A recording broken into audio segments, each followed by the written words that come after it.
12 News weekend, the rain spigot is turned off for now, but lakes and rivers are still very high. We'll be in this heightened state of awareness for a month and a half. Then fighting paint with paint. Guys, these are gangs. They're right outside of an elementary school. We need to do something about it. What some local students are doing to combat graffiti. But first, a road project leads to more debate over light rail. 12 News weekend starts right now. A road expansion project that would take out about a dozen homes in Brooklyn Park has been put on hold.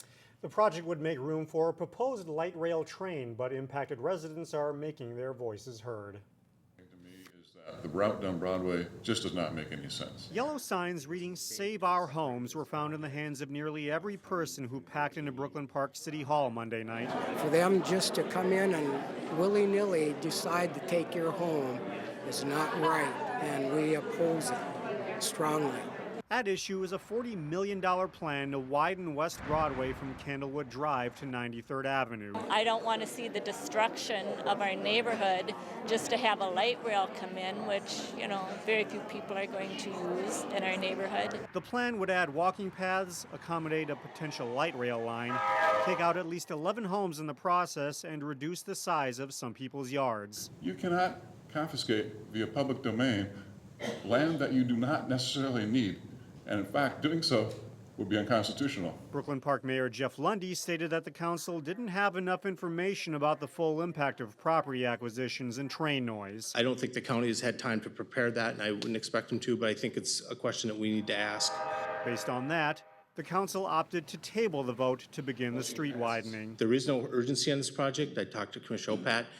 There is nothing that says it has to be done this year or next. What it needs to be done is we as a city need to decide yes or no. However, they didn't do that last night, much to the chagrin of Councilmember John Jordan. You have hijacked this meeting, Mr. Mayor. Councilmember Jordan, 5 people voted for tabling.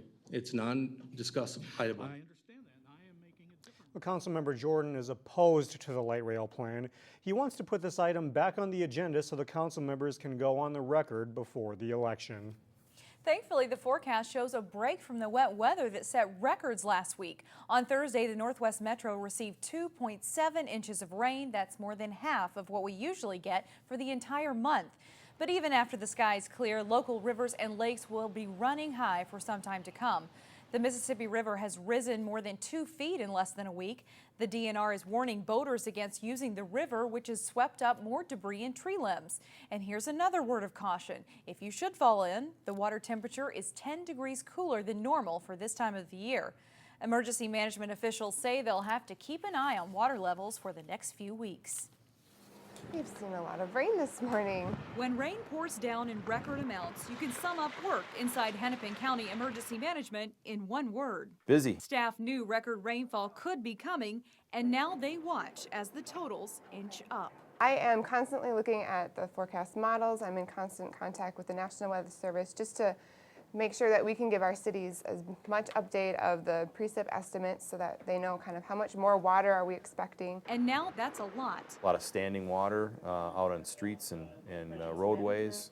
A lot of creeks have been at or near flood stage for a long time now, and so this extra amount of water is really putting them over the edge. That's the case on the banks of Crystal Lake. This is what record rainfall looks like here in Robbinsdale. Looks higher than it's ever been, and I'm starting to panic a little bit. Doug Blum says he's lived here 46 years, and this is the highest he's seen Crystal Lake. I've got a wall down there, which is underwater now, and it'll come up a little over the wall, but that's it, never up like this. Just to give you some perspective on how high the water is in Doug's backyard, he says there's a 2-foot retaining wall just on the other side of that dock. Just hope it doesn't keep coming, but we're preparing for the worst. So that means moving things out of his basement just in case there's more rain coming.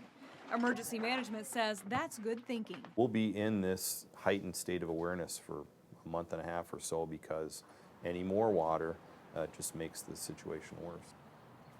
At Crystal Lake, they were just 1.2 inches away from the highest lake level ever recorded there.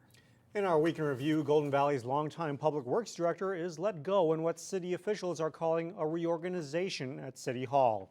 It caught people off guard when the city manager decided, without the city council's knowledge, to let go of Janine Clancy, who had been the public works director for the past 15 years. Mayor Shep Harris says the reorganization that led to the elimination of Clancy's position was part of a decision to put more of an emphasis on economic development by combining the public works and community development departments.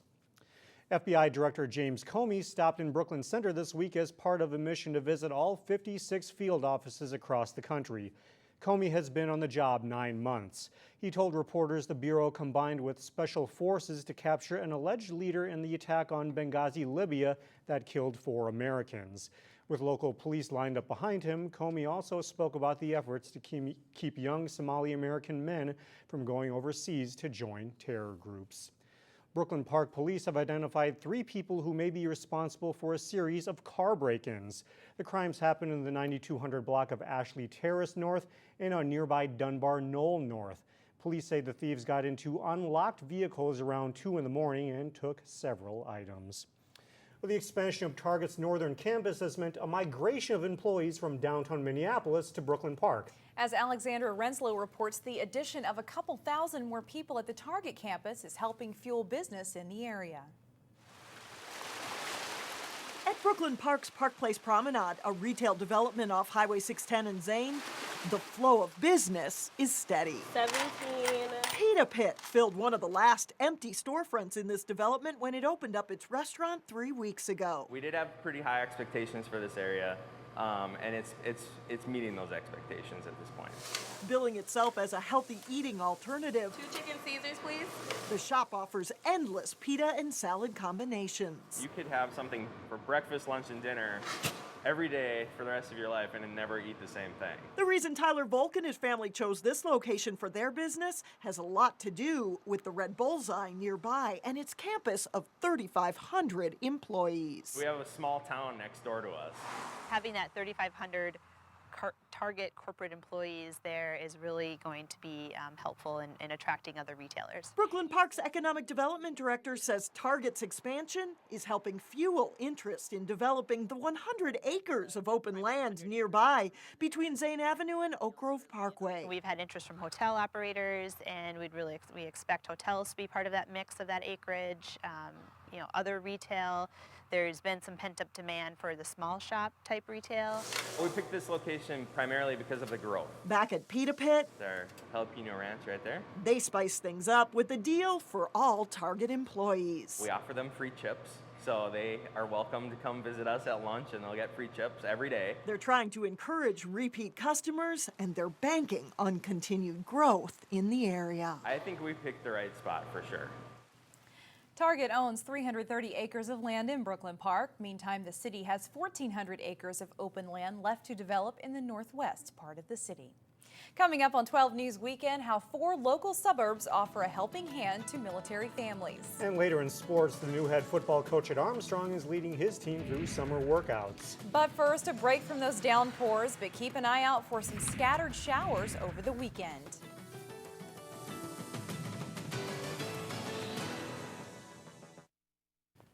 Local military families have a new lifeline when deployments take soldiers away. As Mike Johnson reports, 4 Northwest metro cities have joined forces to become the newest Beyond the Yellow Ribbon communities. It does more than just say thank you. It was a soldier returning from Afghanistan whose questions about Beyond the Yellow Ribbons sparked New Hope, Golden Valley, Robbinsdale, and Crystal into action.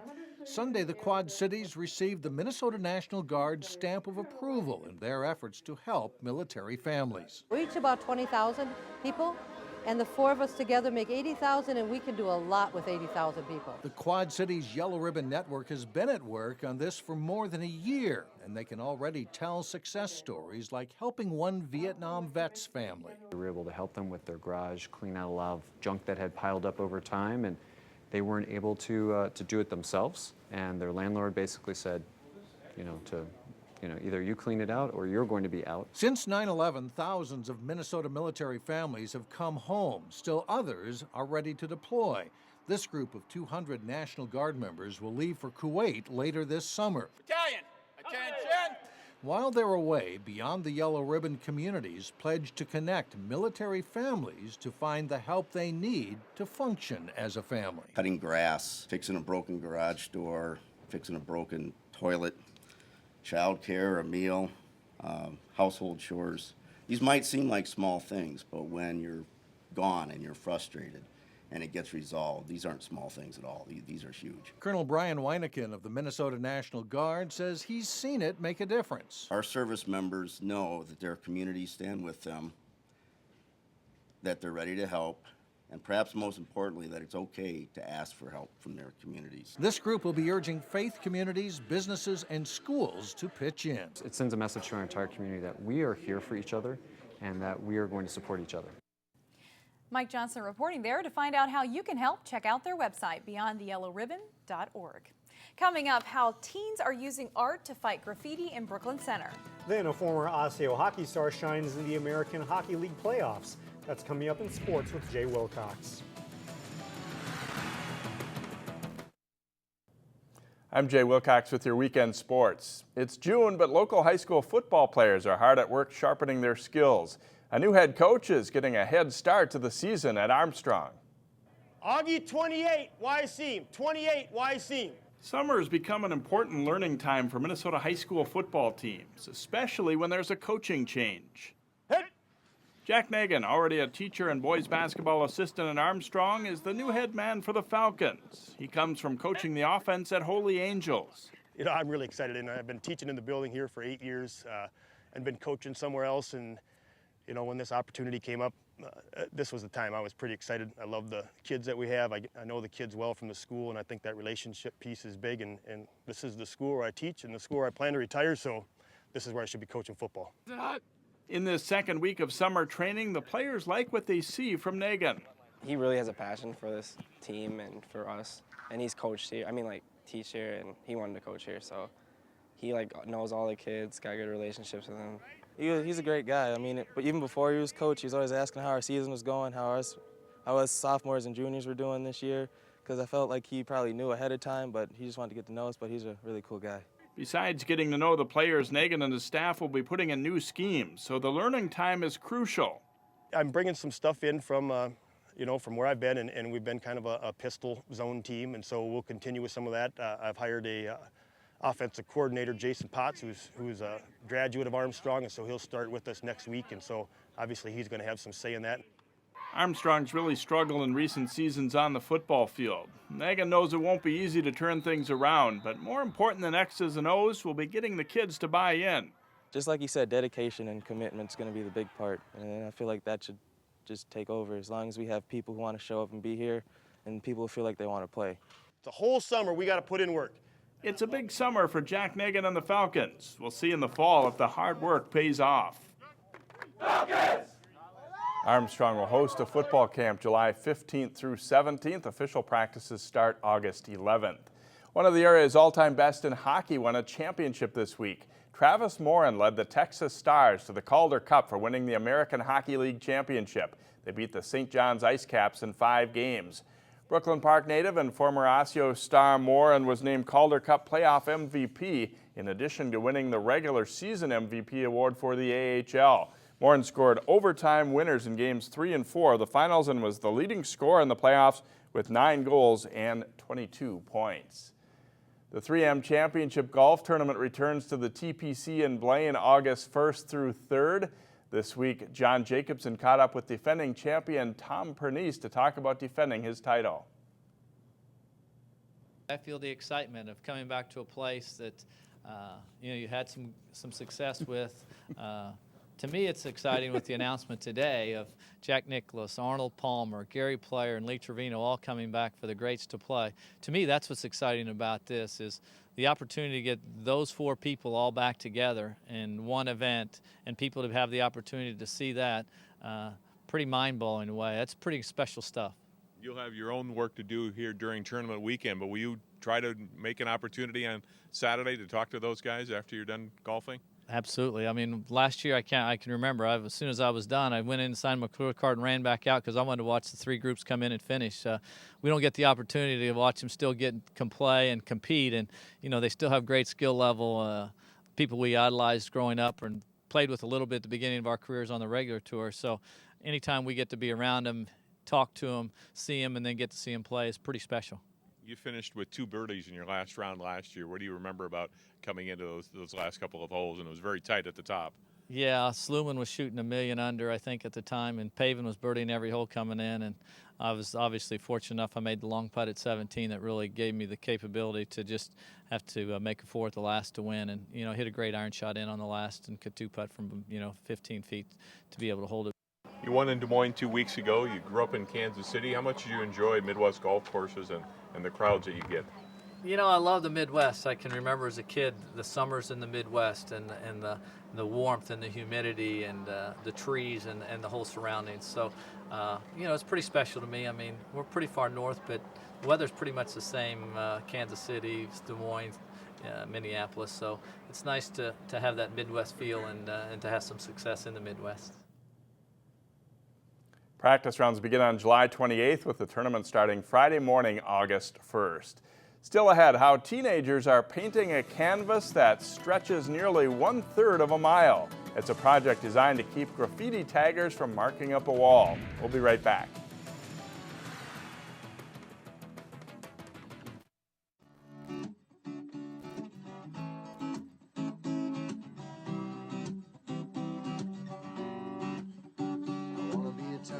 Welcome back, everybody. A long highway noise wall behind Earl Brown Elementary School has seen its share of graffiti. But this summer, teenagers are picking up brushes and paint in an effort to beautify the wall and discourage gangs. They gotta make sure they're not outlining, they're inlining. Try to move with the flow. Once they try to work as fast as they can, because once we get to these walls, we have to get them done.